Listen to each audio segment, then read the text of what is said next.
I'm Christina and you're watching Creative Hub TV. This is the place to be seen and heard. Today I'm chatting to the very inspirational Aussie icon Bec Mcmillan. She is a well-known media personality, an author, inspirational speaker, red carpet host and a jewellery designer.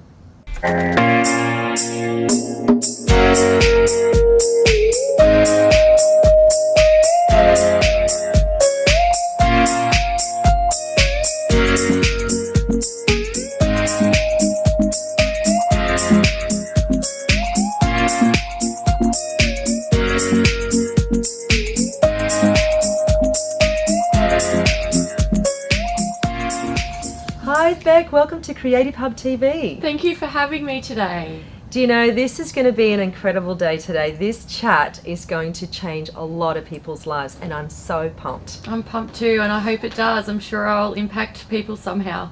You know, it was International Women's Day that I first met you this year, and I can tell you that story that you shared, such deep, tragic story, oh my goodness, you floored me. Now, one of the things that ran through my mind was, how does one get through such tragedy? So tell us, what did it really take? What did it really take? Well, I'll talk about the tragedies first, if you like, so people get an idea of what we're talking about. I've had a checkered life my whole life, from my childhood up until now, and I had drug addictions, toxic relationships, abusive relationships, rapes. I had 20% of my body burnt. Went through lots of different traumas, and when I hit 35 I fell pregnant with my little boy Jace, and things took a really severe turn for me. And at 80 days old I accidentally smothered him. Wow. In my sleep, and I had to survive taking my little boy's life, even though it was an accident. Wow. So that was the turning point for me to become the woman I am today and still yet to become. So I thank him for coming down. He was my little angel that saved his mum, and now I'm here on a mission to help make change and show people the way out of the darkness, and to help people believe in themselves no matter what your history. I mean, who would have thought little old Bec Mcmillan, Westie from Penrith, would end up being a media personality, author, inspirational speaker, red carpet host, model, jewelry designer, like all these amazing titles that I've overcome and achieved in the last 5 years of my life, ever since, you know, losing my mind there for a little bit, having PTSD, terrible anxiety. I almost took my life a few times. Was bullied, judged, looked down upon, abandoned, all sorts of things. My new husband left me while I was pregnant with my little boy. There's so much to tell. Wow. Yeah. Now the steps and the process to actually get out of that tragedy, to heal, what did that look like? Steps. It was very messy. I think anyone that, you know, has taken their own child's life or has PTSD or mental health problems in general, I don't think I should, you know, anyone with mental health problems, doesn't mean that, you know, my suffering was any worse than anyone else's, because suffering is suffering and darkness is darkness. But I think, you know, people can look at me and gain that respect that I definitely know the depths of what darkness is. What it took is a lot of messiness, a lot of courage, a lot of facing myself, a lot of faking it and facing it. But the most thing is it took courage and determination, being raw and just being really vulnerable.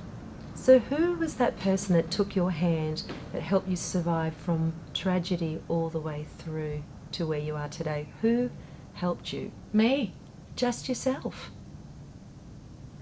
I mean, mainly me. Wow. Mainly me. And I can, mainly me. Wow. Because everyone has the power within themselves. And I think, you know, that's just a pivotal moment there. Yeah. I think mainly it was me. I ended up inspiring myself. But all one needs is a little bit of inspiration. And of course, I would go to quotes, etc. So, of course, quotes would help me. People with Tourette syndrome helped me.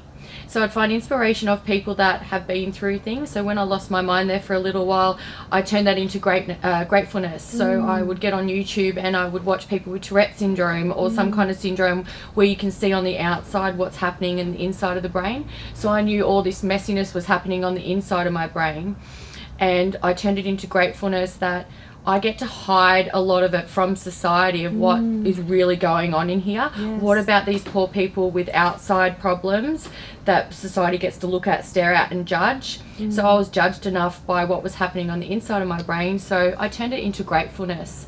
And I got my mind back somehow. Do you know, as I listened to your story on International Women's Day, I thought to myself, for a woman to have survived that much, I'm talking serious tragedy here, that woman seriously has a mission and a purpose, and she's going to do something great in this world. I was just astounded. Thank I thought, you. wow. Thank you. Yeah. Thank you, hon. Incredible. Thank you. Incredible. Now, mental health is a passion that and a purpose. So how do you create impact in that industry from your story? Sharing my shit. Oh. Sharing my crap, sharing my muck, being honest and raw and real. Talking about my good times, my not so good times, things that I face, how I get through them. Yes. Being courageous and just showing people to take off that mask and just be yourself. And I love the fact that more people in society are opening up and sharing their muck.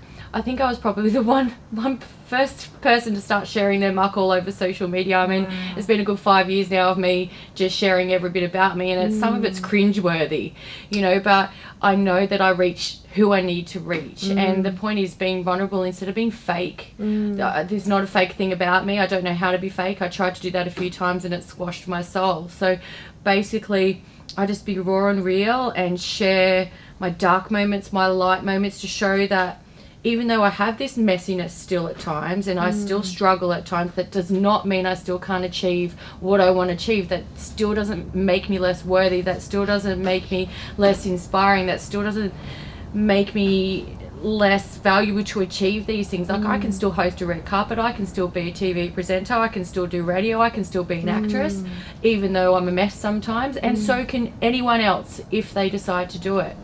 So, to get into the zone of life, even though you've got this messy past, what does it actually take on a daily basis? What do you do to centre yourself so that you can get through the day? Just so I can get through the day. Well, look, the days are up and down for me, and I get triggered a lot, so I think a lot of people get triggered in it. But what does it take? It takes passion, and it takes purpose, and it takes courage, and a lot of hard work.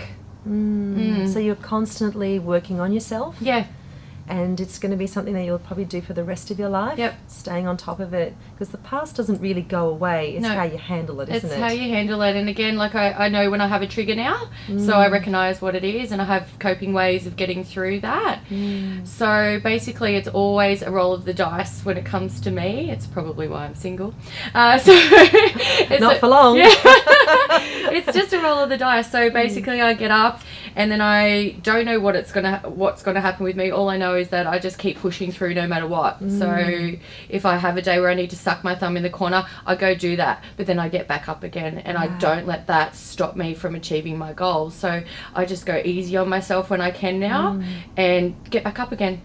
And do you know, the interesting thing about going through so much tragedy is that you become so empathetic to other people, and you can see it in them, and rather than them hiding what they're going through, you can approach them and go, hey, I see you, I've been there too, and then maybe that can start their healing journey. Absolutely. And that's why I want to impact people in the masses, and that's why I do everything online, because there's no limits. That's why I have such a large global following, because I know someone's going to read it and resonate, and I know I'm going to help them somehow. Yes. And not everyone has the same soul as me, the same courage, and I just want to show people that it's okay, even if you don't have the courage that I do.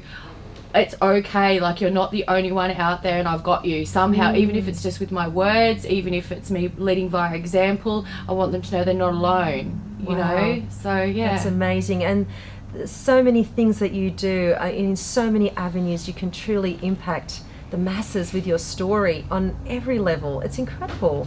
Yeah, As you mentioned, red carpet and hosting, and you're everywhere. So really, there's no excuse for anyone going through. Anyone, just get in touch with Bec. She's been there, right? Yeah, been there, done that. I don't know if there's anything that you could top off, but there was a method to my madness by getting into the spotlight. So I'll just explain that a little bit.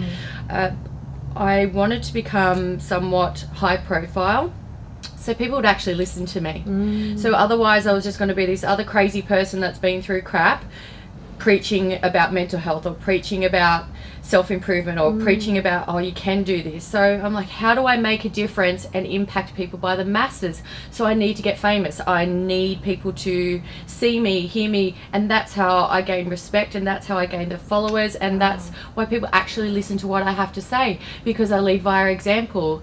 And I had to get into the spotlight to be able to get listened to, because otherwise people just think I'm cuckoo, which, look, I am. But that doesn't mean I'm not talented, and that doesn't mean I'm not a great person or a great woman. I think we're all a little cuckoo. We're all human beings. So I'm just here to show people just to be real. Well, I commend you for that strategy. I think it's brilliant. Thank I mean, if you. you want to be seen and heard and tell your story, you have to do this. Yeah. Now, I love this quote. Now, I'm going to read this. It's harder to stay where you are than to fight with all your might to change your current situation.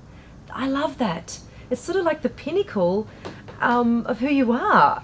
Just tell us a little bit about that insight behind this. Yeah, that's the quote that I use if I chose one quote to try and smack people in the face that are struggling. So just wake up with still being kind. Yes.